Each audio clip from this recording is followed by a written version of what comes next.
Dasar Tuhan baik, anugerahnya kekal selamanya.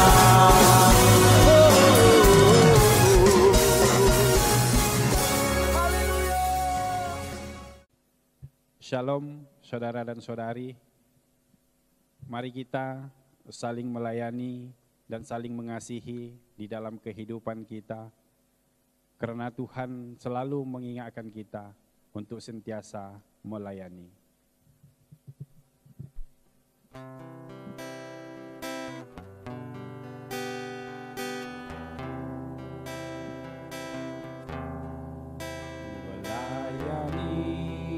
Melayani lebih sungguh, melayani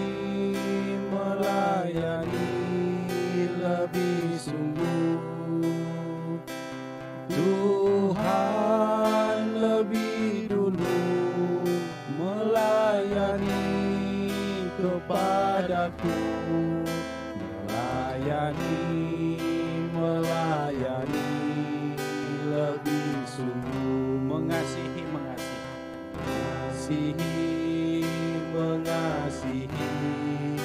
lebih sungguh, mengasihi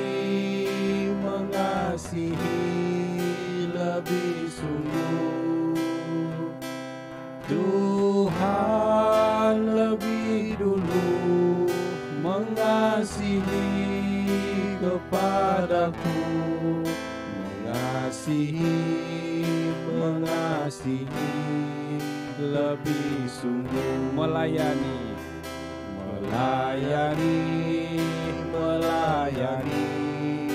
lebih sungguh, melayani lebih sungguh. Tuhan lebih dulu melayani kepadaku, melayani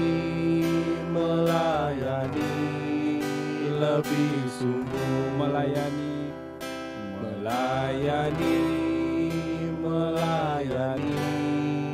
lebih sungguh.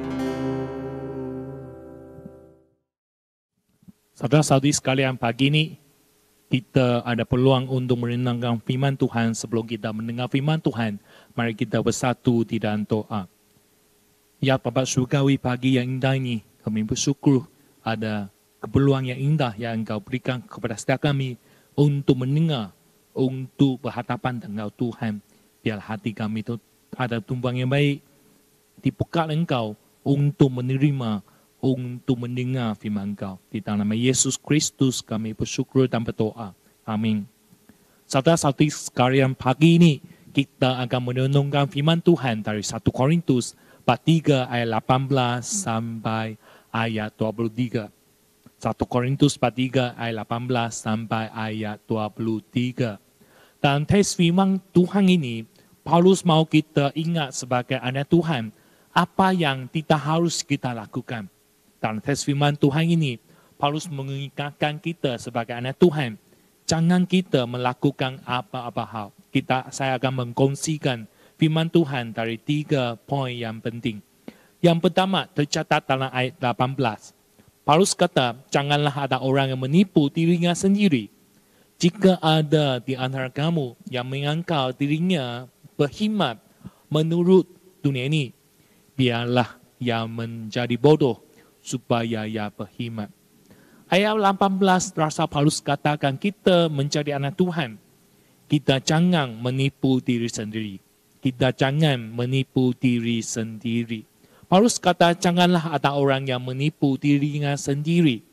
Mengingatkan kita semasa kita melakukan apa hal ataupun pertuturan kita, kelakuan kita. Ingat, kita jangan menipu. Kenapa? Sebab kita adalah anak Tuhan. Kehidupan kita sudah disucikan, dikuduskan oleh Tuhan. Yesus Kristus telah menyelamatkan kita. Jadi kita jangan menipu. Jangan menipu. Kita harus berhati-hati. Kondisi ataupun keadaan jemaat Korintus pada waktu itu, mereka memiliki satu keadaan yang sangat baik. untuk jemaat Korintus, gereja Korintus. Kenapa? Sebab mereka memang faham firman Tuhan. Sebab di kalangan mereka ada banyak orang yang pandai, ada orang yang suka membaca. Jadi mereka ada falsafah teologi yang tinggi. Mereka suka firman Tuhan. Mereka memiliki anak hamba Tuhan yang melayani di kalangan mereka. Dan mereka juga sentiasa ada kesempatan untuk membaca firman Tuhan bersama-sama. Keadaan mereka lebih baik dibandingkan dengan keadaan gereja yang lain. Jadi Paulus mau mengingatkan mereka, jangan ada yang di kalangan mereka terus menipu diri sendiri. Sebab di kalangan jemaat Korintus memang ada banyak orang yang pandai. Sampai satu keadaan yang mereka ingat diri mereka sajalah yang sangat pandai. Jadi Paulus mengingatkan mereka jangan menipu diri sendiri. Berhati-hati dengan apa yang mereka lakukan. Dan kadang itu akan mendatangkan kesan kepada gereja. Saudara-saudari sekalian, adakah keadaan kita seperti keadaan jemaat Korintus? Keadaan yang kita sentiasa memakai satu tompek di hadapan orang lain untuk menunjukkan diri kita baik, menunjukkan diri kita tiada apa-apa. Keadaan jemaat Korintus pada waktu itu, mereka ada keadaan seperti ini. Mereka sanggup menipu orang lain dan keadaan mereka menunjukkan sangat baik. Kita masih ingat dalam bab yang sebelum ini, kita memang tahu di kalangan mereka ada perselisihan, ada pecah belah. Tapi sampai bab 3 ini, Rasul Paulus ingatkan mereka, jangan menipu diri sendiri. Harus berhadapan dengan keadaan kamu.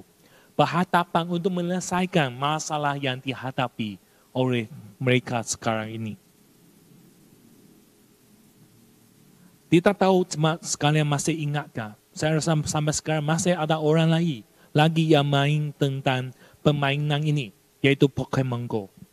Sewaktu semasa permainan ini dikemukakan atau mulai dimain, saya ada satu grup, yaitu kawan saya yang sekolah menengah dengan saya, kawan-kawan saya. Mereka memang main permainan ini.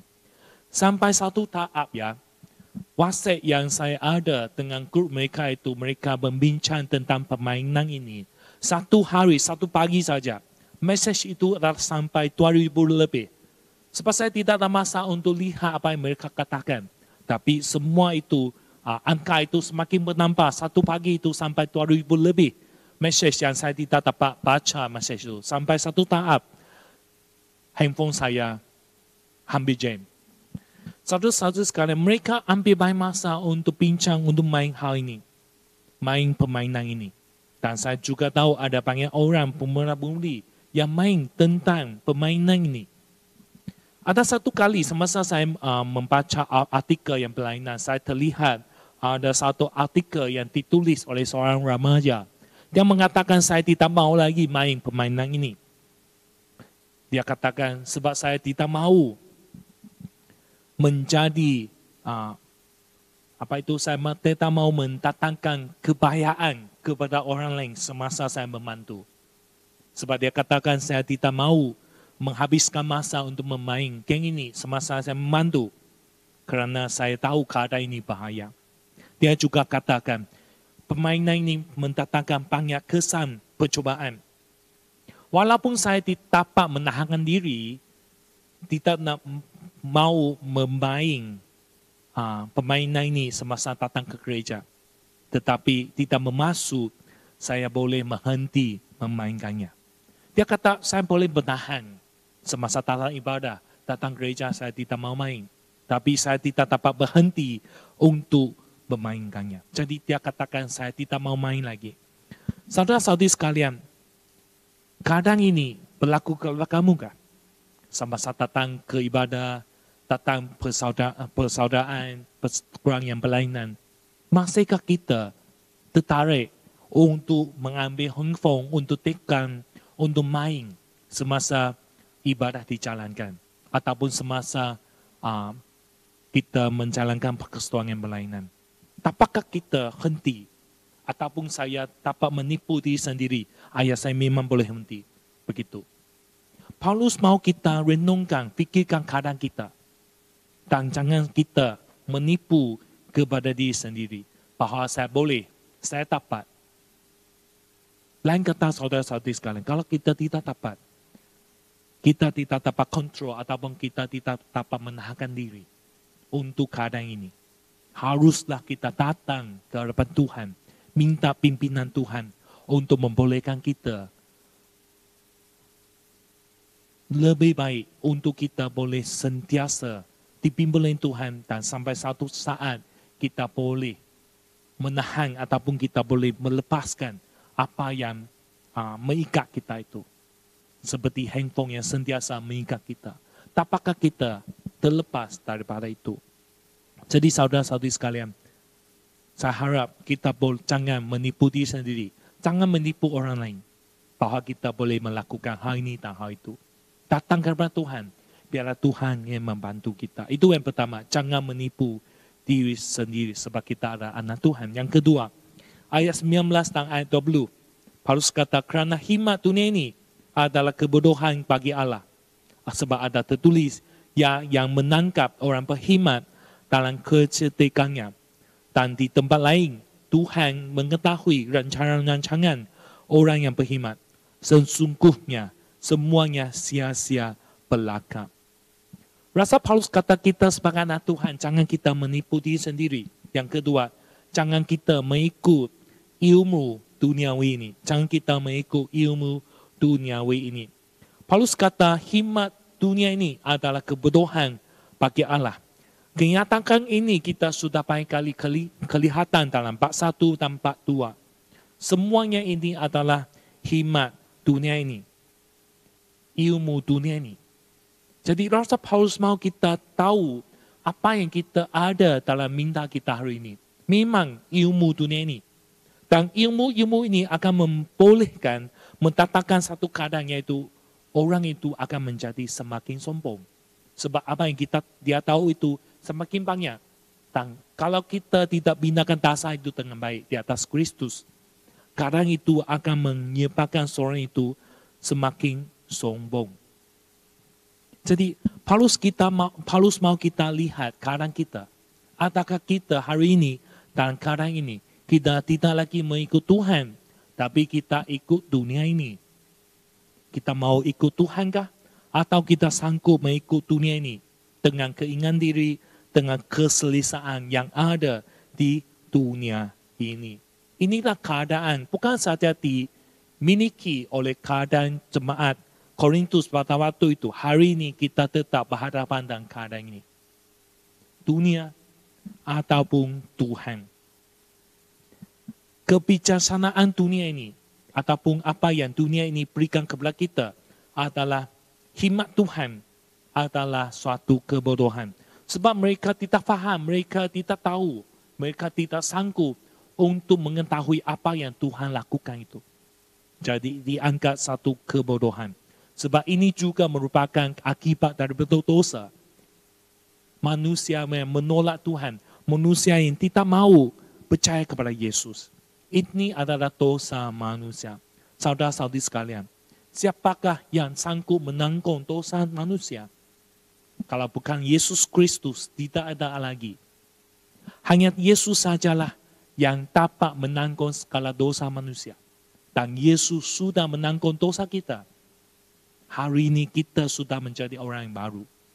Jadi di dalam Tuhan, kita harus tetap taat untuk mengikut Yesus. Ayat 20 Paulus kata, Tuhan mengetahui rancangan-rancangan orang berhikmat. Dan sesungguhnya semuanya sia-sia belaka. Paulus dia mengutip ayat ini dari Mazmur 94 ayat 11. Katakan orang-orang bijak adalah mereka yang menganggap diri mereka sebagai orang yang berpengetahuan.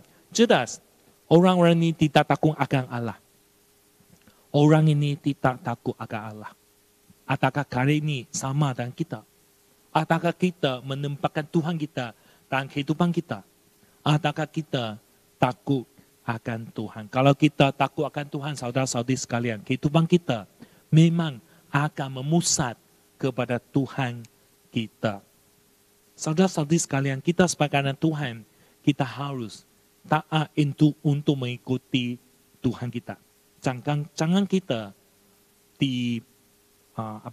dipengaruhi oleh ilmu yang ada di dunia ini. Ayat 21 sampai ayat 23, Paulus kata, "Karena itu, janganlah ada orang yang memegah dirinya atas manusia, sebab segala sesuatu adalah milikmu. Baik Paulus, Apolos maupun Kefas, baik dunia hidup maupun mati, baik waktu sekarang maupun waktu yang akan datang, semuanya kamu punya. Tapi kamu adalah milik Kristus dan Kristus milik Allah." Bukan saja kita diingatkan jangan menipu diri sendiri, diingatkan jangan kita mengikut ilmu dunia ini. Paulus juga mengingatkan kita sebagai anak Tuhan, jangan kita memegahkan diri sendiri. Jangan kita memegahkan diri sendiri. Paulus kata tidak peduli siapa dia.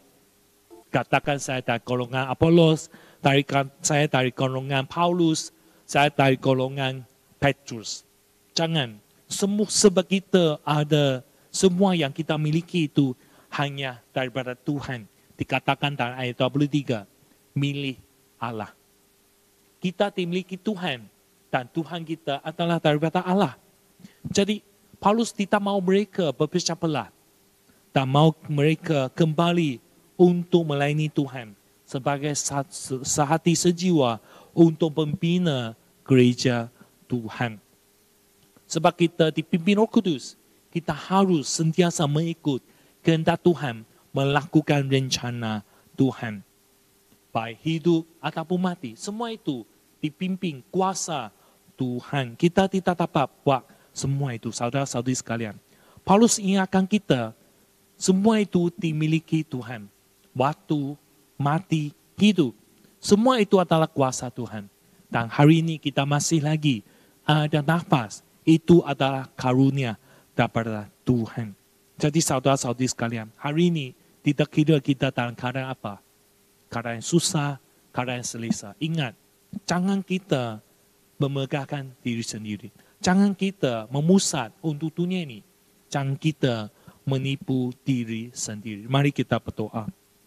Tuhan, kami bersyukur Tuhan, sebab Engkau begitu mengasihi setiap kami. Walaupun kami dalam keadaan berlainan, tapi Engkau tidak pernah meninggalkan setiap kami. Pimpinlah setiap kami Tuhan. Biarlah kami, kehidupan kami yang tetap menumpukan untuk Engkau Tuhan. Tumpuan kami hanya untuk Engkau. Yang Engkau sajalah yang kami muliakan dalam kehidupan kami. Di dalam nama Yesus Kristus kami bersyukur dan berdoa. Amin.